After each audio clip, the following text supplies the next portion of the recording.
Hello learners, welcome to my YouTube channel to the point learning. आज मैं आपके साथ क्लास 12 का फिज़िकल एजुकेशन में जो फर्स्ट चैप्टर है प्लानिंग इन स्पोर्ट्स के इम्पॉर्टेंट क्वेश्चन आंसर्स डिस्कस करने जा रही हूँ। ये क्वेश्चंस मैंने ईयर वाइज बेस पर लिए हैं, जो कि आपके ईयरली क्वेश्चंस आए थे तो उसमें से मैंने पिकअप किए हैं और मैंने साथ में मार्क्स भी लिख दिए हैं, यानी आपको मार्क्स के अकॉर्डिंग कितना आंसर देना है ये भी आपको एक आइडिया हो जाएगा इस तरह से। तो इसमें मैं इस पूरे टोटल 10 क्वेश्चंस मैंने डिस्कस किए हैं, तो मैंने इनको 2 पार्ट्स में डिवाइड किया है। पार्ट 1 में मैं आपके साथ क्वेश्चन 5 तक डिस्कस करूंगी और पार्ट 2 में 6 से लेकर 10 तक। तो बिल्कुल आप वो दोनों पार्ट्स देखें because it is very helpful for you regarding your boards exam. So start करते हैं। सबसे पहला क्वेश्चन 1 से, list any 3 pre meet responsibility. अब प्री मीट रिस्पॉन्सिबिलिटीज़ क्या होती हैं? जब कोई टूर्नामेंट शुरू होने जा रहा होता है तो उससे पहले भी कुछ काम, कुछ रिस्पॉन्सिबिलिटीज़ होती हैं जिनको पूरा करना होता है, तो बिल्कुल उन्हें हम कहते हैं प्री मीट रिस्पॉन्सिबिलिटी। तो वो एक स्पोर्ट कमिटीज़ को क्या क्या करना होती हैं, उनकी 3 रिस्पॉन्सिबिलिटीज़ आपको लिखनी है और 3 मार्क्स का क्वेश्चन भी है। तो सबसे पहला है आपका meeting to important officials to fix the venue, date and time.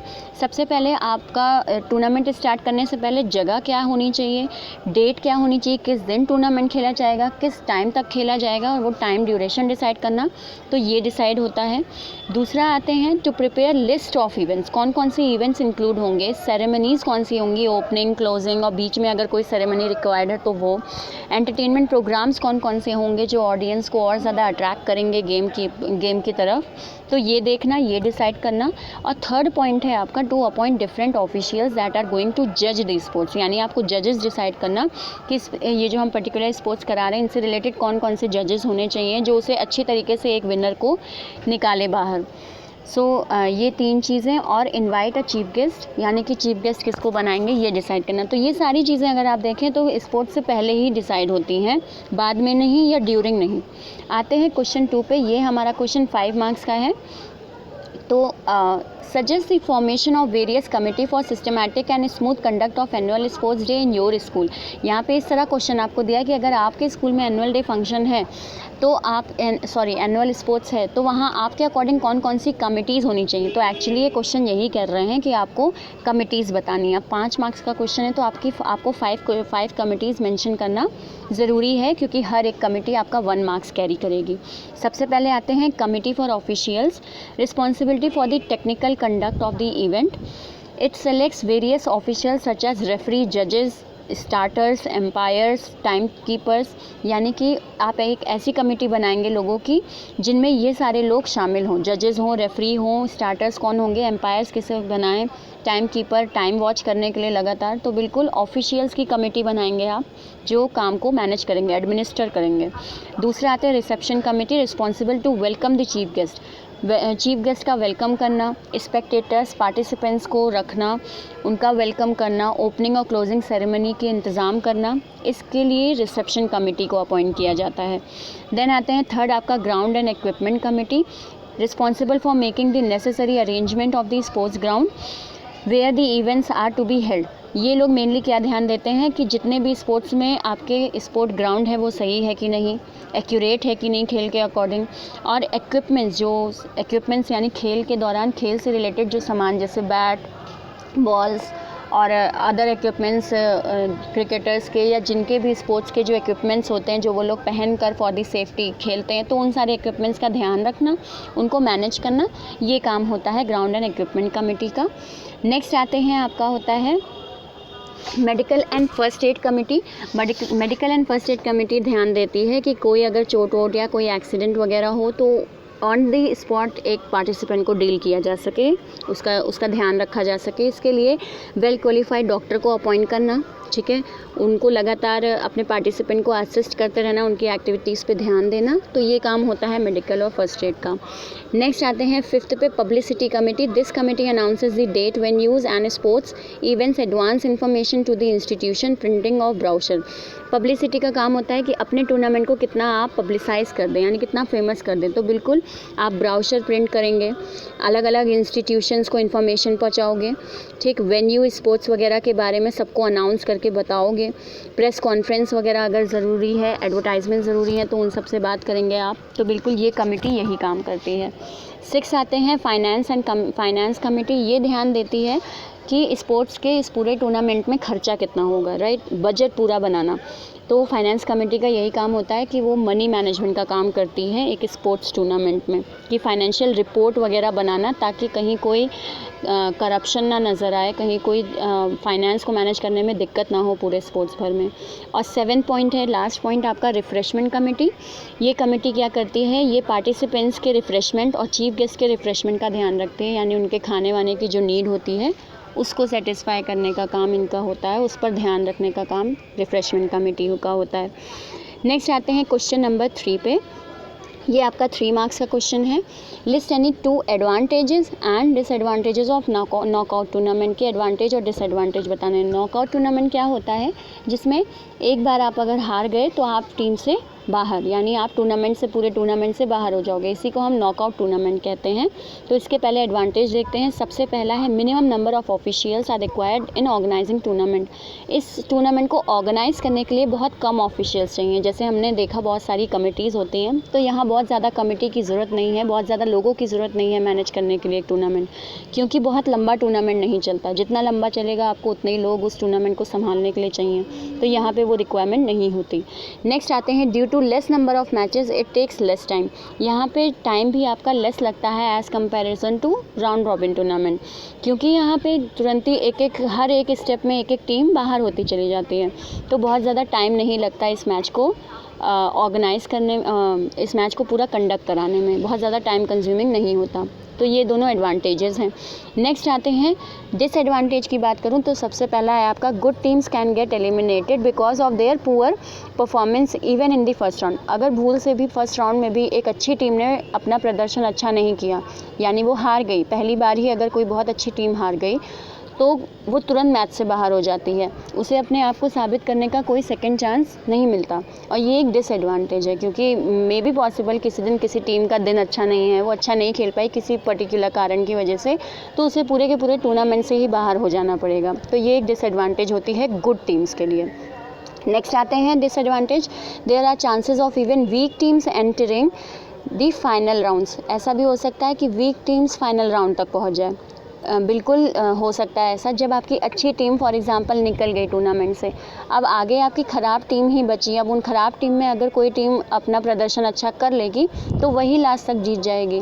तो बिल्कुल गुड, जो आपकी ख़राब टीम्स होती हैं, कभी कभार उनका भी चांसेस हो जाता है कि वो आगे तक विनर तक पहुंच जाएं, और वो फाइनली ख़राब टीम्स आपकी विनर बन जाएं। So these are the disadvantages. Move on to next question, question number 4। Discuss about different types of combination tournament. Combination tournaments कितने तरीके के होते हैं, उनके कितने टाइप्स हैं वो यहाँ बताने हैं। तो 4 टाइप के आपके होते हैं। लीग कम नॉकआउट सबसे पहला। इसमें क्या होता है, टीम्स को 4 जोन्स में डिवाइड किया जाता है, ठीक है। प्ले या लीग 4 जोन्स में डिवाइड करने के बाद, यानी 4 जोन्स में डिवाइड करने के बाद टीम्स को लीग टूर्नामेंट कराया जाता है, ठीक है। लीग टूर्नामेंट यानी कि सब टीम आपस में एक दूसरे के साथ एक एक बार ज़रूर खेलती हैं, वो कराया जाता है।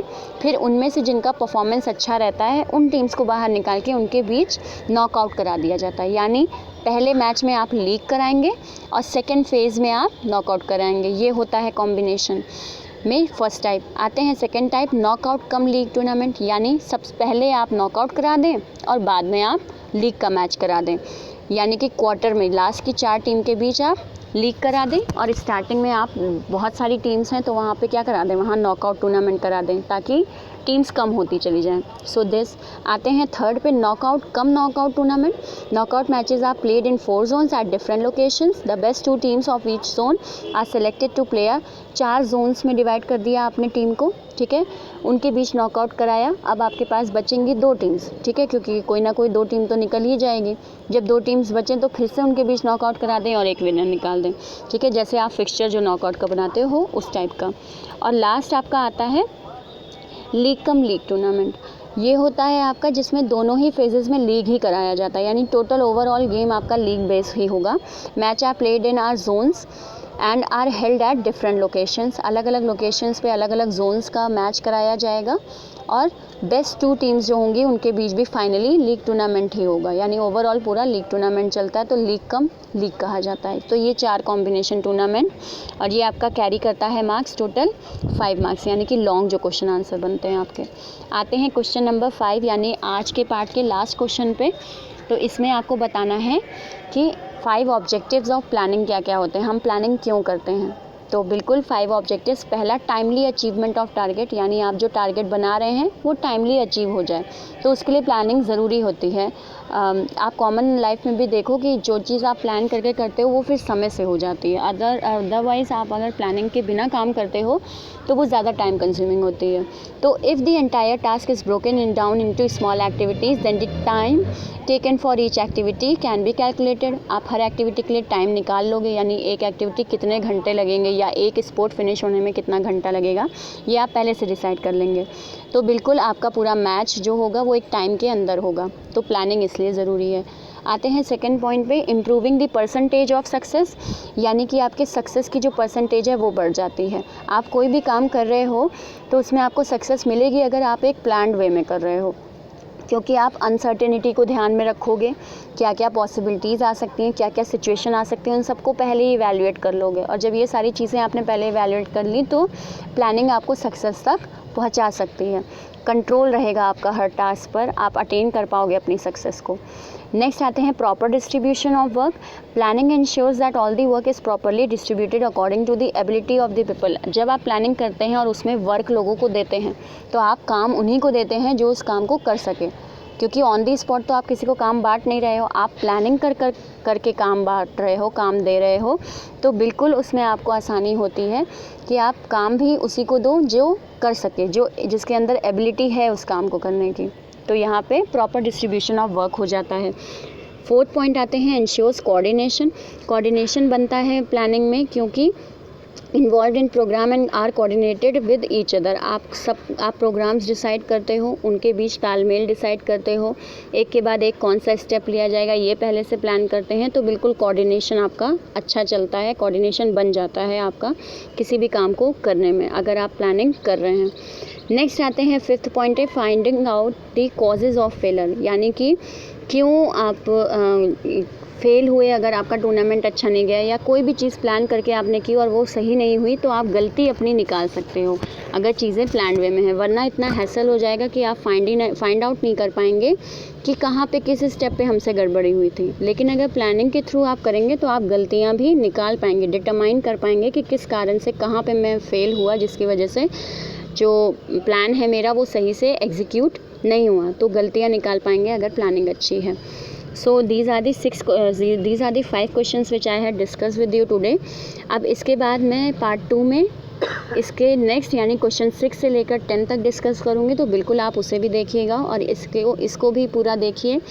ये जो आपको मेरे नोट्स हैं जो इस क्वेश्चन आंसर्स दिखाई दे रहे हैं, ये मेरा ब्लॉग है और ये इस ब्लॉग का लिंक मैं आपको डिस्क्रिप्शन में बिल्कुल सेंड कर दूँगी। आप उस ब्लॉग पर विज़िट करें, क्वेश्चन आंसर्स वहाँ से देखें, उसको प्रैक्टिस करें, मेंटेन करें, अपने हिसाब से नोट्स बनाएं और बिल्कुल अच्छे से आपको चैप्टर रिवाइज हो जाएगा, क्योंकि मैंने इस चैप्टर के सारे क्वेश्चंस लिए हैं। बाकी अगर फिक्सचर से रिलेटेड कोई प्रॉब्लम है तो उससे रिलेटेड मैंने वीडियोस ऑलरेडी बना रखे हैं, मेरी प्लेलिस्ट में हैं, आप वहां विज़िट करें तो आपको फिक्सचर्स भी क्लियर हो जाएंगे। सो अगर आपको मेरा वीडियो अच्छा लगा हो तो मेरे वीडियो को लाइक करें, सब्सक्राइब करें, शेयर करें एंड मेरे वीडियो को पूरा देखें और बिल्कुल अपने नोट्स इन ब्लॉग्स की हेल्प से बनाएं। Okay, so thank you and have a nice day.